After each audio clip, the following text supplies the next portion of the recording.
Well, maybe your resolutions for 2008 didn't stick. If that's the case, you're definitely not alone. But that doesn't have to happen in 2009 if you've got a little help from Rick Phillips, who we've brought in today. He's a communications coach, and he joins me now in studio. So, Rick, Happy New Year, first of all. Happy New Year to you. Setting goals, great thing. I'm all for setting goals. Right. And I hate to be a downer, but are we just setting ourselves up for failure with these New Year's resolutions, maybe brought on by a champagne-induced state?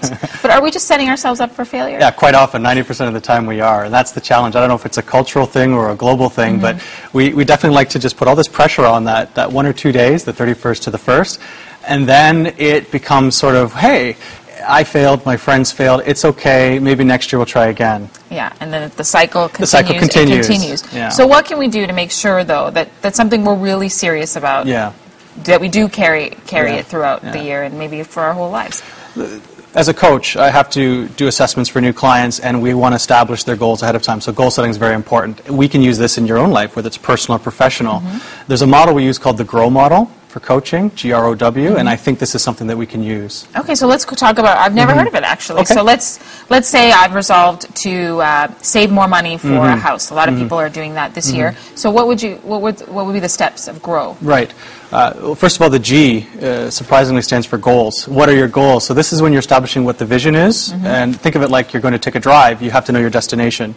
So first things first is what are your goals, and what are your current goals that you maybe already have in process, and then of course what are your new ones. So for those people that are in the habit of making resolutions, you can add the new ones.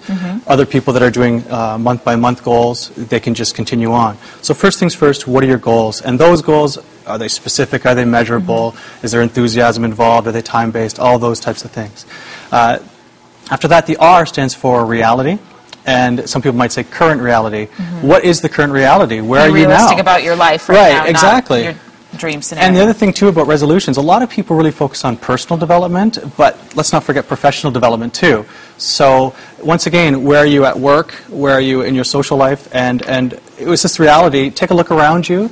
Let's see where you want to go. So this is the starting point of your journey. Let's examine it closely. With the O, some people call them obstacles. I like to be more positive and say opportunities. Yep. What are your opportunities, once again, around you? What have you tried before that worked? What didn't work? Are there courses available? Are there books? Are there workshops, seminars? A coach, a mentor?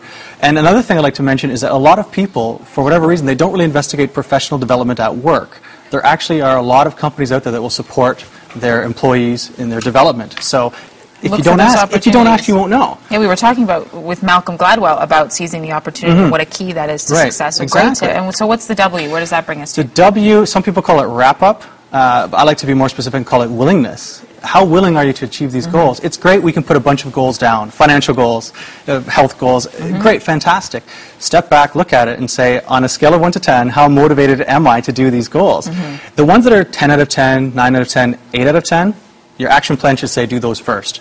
You've got the momentum going. The ones that are 7 and below, they're going to be much more difficult, so you have to be realistic about that. And is there a number of goals that there's a limit? I mean, you don't want to overwhelm yourself. So what would you suggest? 1 or 2 for the year ahead? Or? Yeah, it's a bit counterintuitive to some people. Some people want to have a whole mess of new things, but really shrink it. If you focus on 1 or 2 things, and you really made successes there, your confidence raises because you're competent. And so that gives you the courage to say, I'm going to try this again. But if you're trying to do 5 things at once, and nothing gets accomplished, or even let's say 2 get accomplished and 3 don't, then you might start thinking to yourself, I really can't do everything I want to. Yeah, once the success is measured, then you're definitely motivated to do more. And just finally, once we go beyond the GROW model, the framework of that, is there some other tip, another tool that people can use to help fulfill their goals?